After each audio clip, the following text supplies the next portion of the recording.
তোমরা যারা কল্যাণ ইউনিভার্সিটির আন্ডারে বিভিন্ন কলেজগুলোতে এই বছর 4th সেমিস্টারের পরীক্ষা দেবে এনইপি নিউ সিলেবাসের, আজকে তোমাদের এই ভিডিওতে রাষ্ট্রবিজ্ঞান মেজরের গুরুত্বপূর্ণ কিছু প্রশ্ন ও উত্তর জানাবো। তো তোমরা ভিডিওটা শেষ পর্যন্ত দেখতে থাকো। আর যারা চ্যানেলে নতুন আছে চ্যানেলটা সাবস্ক্রাইব করে দিও এরকমই ভিডিও পাওয়ার জন্য। আর যারা এই পিডিএফ কপিটা সংগ্রহ করতে চাইছো, এর মধ্যে তোমরা 2 নম্বর, 5 নম্বর, 10 নম্বরের সমস্ত প্রশ্ন উত্তর সহ পেয়ে যাবে। এগুলো তোমরা পরীক্ষায় অবশ্যই কমন পাবে। তো সেক্ষেত্রে তোমরা স্ক্রিনে দেওয়া নম্বরে 200 টাকা পেমেন্ট করে হোয়াটসঅ্যাপে তার স্ক্রিনশট পাঠাও, তোমাদের পিডিএফ কপিটি পাঠিয়ে দেওয়া হবে। তো তোমাদের রাষ্ট্রবিজ্ঞান মেজরের কিন্তু দুটো পেপার রয়েছে, দুটো পেপারেরই কিন্তু তোমরা পেইড নোটস পেয়ে যাবে। এছাড়াও মাইনর পেপার যেটা রয়েছে সেটাও তোমরা পেয়ে যাবে। তো পেইড পিডিএফের জন্য তোমরা স্ক্রিনে দেওয়া নম্বরে যোগাযোগ করো। তোমাদের রাষ্ট্রবিজ্ঞান মেজরের যেটা T5 পেপার রয়েছে তার সিলেবাসটা তোমাদের টপিক রয়েছে understanding international relation theories and concept. তো এখান থেকে তোমরা কোন বড় প্রশ্নগুলো পড়বে দেখে নাও। তোমাদের অনেক আগেই কিন্তু তোমাদের এই সিলেবাস এবং সাজেশন দেওয়া হচ্ছে, যাতে করে তোমাদের পড়তে অনেক সুবিধা হয়। তাহলে তোমাদের পরীক্ষার আগে গিয়ে আর কোনো রকম চাপ পড়বে না। তো এই প্রশ্নগুলো তোমরা ভালো করে তৈরি করলেই পরীক্ষায় সমস্তটা কমন পেয়ে যাবে। প্রথম প্রশ্ন তোমরা যেটা পড়বে, আন্তর্জাতিক সম্পর্কের প্রকৃতি ও পরিধি বিশ্লেষণ করো, অথবা একটি স্বতন্ত্র পাঠ্য বিষয় হিসাবে আন্তর্জাতিক সম্পর্কের প্রকৃতি আলোচনা করো, অথবা প্রশ্নটা এইভাবে আসবে, আন্তর্জাতিক সম্পর্ক বলতে কী বোঝো, এর বিষয়বস্তু আলোচনা করো। তো তোমরা কিন্তু এখান থেকে অনেক ছোট প্রশ্ন পেয়ে যাবে। 2 নম্বরের প্রশ্ন বলবে আন্তর্জাতিক সম্পর্ক বলতে কী বোঝো, এর সংজ্ঞা দাও, অথবা বলবে আন্তর্জাতিক সম্পর্কের প্রকৃতি বা দুটি বৈশিষ্ট্য লেখো, অথবা বলবে এর পরিধি বা দুটি বিষয়বস্তু কী কী বা কোন কোন বিষয়ে আলোচনা করা হয় তা আলোচনা করো। পরবর্তী প্রশ্ন দেখো কি রয়েছে, আন্তর্জাতিক সম্পর্কের বিভিন্ন তত্ত্বগুলির সংক্ষিপ্ত পরিচয় দাও, অথবা বলবে আন্তর্জাতিক সম্পর্কের বিভিন্ন তাত্ত্বিক ধারা আলোচনা করো। তো আন্তর্জাতিক সম্পর্কের আলোচনায় যে বাস্তববাদ, এখান থেকে তোমাদের ছোট প্রশ্ন পেয়ে যাবে, বাস্তববাদ কাকে বলে। বা 5 নম্বরের প্রশ্নও কিন্তু দিতে পারে, বাস্তববাদ বলতে কী বোঝো, উদারনীতিবাদ বলতে কী বোঝো, উদারনীতিবাদের মূল নীতিগুলি কী কী, বহুত্ববাদ বলতে কী বোঝো, এর মূল নীতিগুলি কী কী, বিশ্ব ব্যবস্থাপক তত্ত্ব কী, এর বৈশিষ্ট্য। এরকম ছোটো ছোটো কিন্তু অনেক প্রশ্ন তোমরা এই বড় প্রশ্নের মধ্যে পেয়ে যাবে। তাই এই প্রশ্নগুলো কিন্তু তোমরা খুঁটিয়ে ভালো করে পড়বে।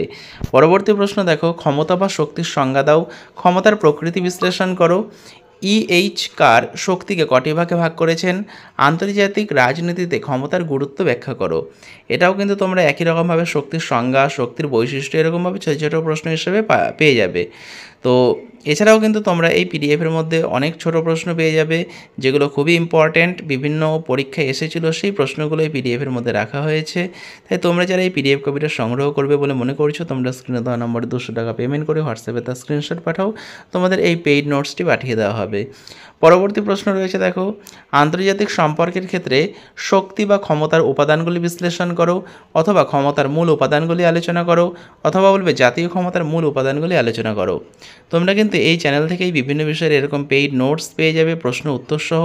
তো সেক্ষেত্রে তোমরা স্ক্রিনে দেওয়া নম্বরে কিন্তু অবশ্যই যোগাযোগ করো, আর চ্যানেলটা সাবস্ক্রাইব করে রেখো এরকমই কিন্তু সমস্ত প্রশ্ন উত্তর সহ নোটস পাওয়ার জন্য। তোমরা কিন্তু এগুলো খাতায় লিখে মুখস্থ করতে পারো, আর যাদের পক্ষে পেইড নোট সংগ্রহ করা সম্ভব নয়, তোমরা এগুলো এখনই খাতায় লিখে মুখস্থ করতে থাকো। তোমাদের পরীক্ষাটা এখন অনেক দেরি রয়েছে, তো তোমরা অনেকটা সময় পাচ্ছ। আর যারা প্রিন্ট আউট করে পড়তে চাইছো, তোমরা স্ক্রিনে দেওয়া নম্বরে যোগাযোগ করো। পরবর্তী প্রশ্ন দেখো, জাতীয় স্বার্থের সংজ্ঞা দাও, বিদেশ নীতি নির্ধারণের ক্ষেত্রে জাতীয় স্বার্থের ভূমিকা ব্যাখ্যা করো। বিদেশ নীতি বা পররাষ্ট্রনীতি নির্ধারণের ক্ষেত্রে। পরবর্তী প্রশ্ন, উদারনীতিবাদ কাকে বলে, এর বৈশিষ্ট্যগুলি আলোচনা করো। তো উদারনীতিবাদের সংজ্ঞা, উদারনীতিবাদের মূল বৈশিষ্ট্য বা মূল নীতি, এটাও কিন্তু 2 নম্বরের জন্য খুব গুরুত্বপূর্ণ। এটা কিন্তু এইভাবেও তোমরা দেখে রাখবে। তো একটা ভিডিওর মধ্যে কিন্তু সমস্ত প্রশ্ন উত্তর আলোচনা করা সম্ভব নয়, তাই বিভিন্ন ভাগ ভাগ করে কিন্তু তোমাদের এই প্রশ্ন উত্তরগুলো চ্যানেলে আপলোড করা হবে। তাই চ্যানেলটা তোমরা সাবস্ক্রাইব করে রেখো সমস্ত ভিডিওর নোটিফিকেশান পাওয়ার জন্য। পরবর্তী প্রশ্ন যেটা রয়েছে দেখো, বিশ্ব ব্যবস্থাপক তত্ত্ব বা ওয়ার্ল্ড সিস্টেম থিওরি এটি ব্যাখ্যা করো।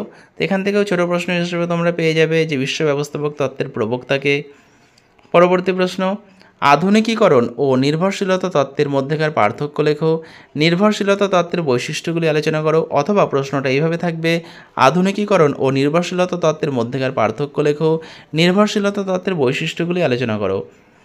খুব গুরুত্বপূর্ণ প্রশ্ন, প্রত্যেকটা প্রশ্ন, একটা প্রশ্নও কিন্তু তোমরা বাদ দেবে না, প্রত্যেকটা প্রশ্ন পরীক্ষায় আসার মতো। পরবর্তী প্রশ্ন রয়েছে, নির্ভরতা তত্ত্ব ব্যাখ্যা করো। নির্ভরতা তত্ত্ব যেটা রয়েছে ডিপেন্ডেন্সি থিওরি। পরবর্তী প্রশ্ন, আন্তর্জাতিক সম্পর্কের বাস্তববাদী দৃষ্টিভঙ্গি আলোচনা করো। বাস্তববাদী দৃষ্টিভঙ্গির মূল নীতিগুলি কী কী বা বৈশিষ্ট্যগুলি কী কী, এর সীমাবদ্ধতাগুলি সমস্তটা এখান থেকে পেয়ে যাবে। তো পরবর্তী প্রশ্ন, আন্তর্জাতিক সম্পর্ক বিশ্লেষণে নারীবাদী দৃষ্টিভঙ্গি আলোচনা করো। তো এই ভিডিওতে তোমাদের এই পর্যন্তই আলোচনা করা হলো। পরবর্তী ভিডিওতে যে বাকি প্রশ্নগুলো রয়েছে সেগুলো আলোচনা করা হবে, তাই তোমরা চ্যানেলটা সাবস্ক্রাইব করে রেখো। আর যারা এই পেইড নোটস সম্পূর্ণটা সংগ্রহ করতে চাইছো, তোমরা স্ক্রিন দেওয়া নম্বরে 200 টাকা পেমেন্ট করে হোয়াটসঅ্যাপে তার স্ক্রিনশট পাঠাও, তোমাদের পিডিএফ কপিটি পাঠিয়ে দেওয়া হবে। তো ভিডিওটা ভালো লাগলে ভিডিওটা অবশ্যই লাইক করো, চ্যানেলে নতুন হলে চ্যানেলটা সাবস্ক্রাইব করে দিও এরকমই ভিডিও পাওয়ার জন্য। তো ভিডিওটা শেষ পর্যন্ত দেখার জন্য তোমাদের অসংখ্য ধন্যবাদ।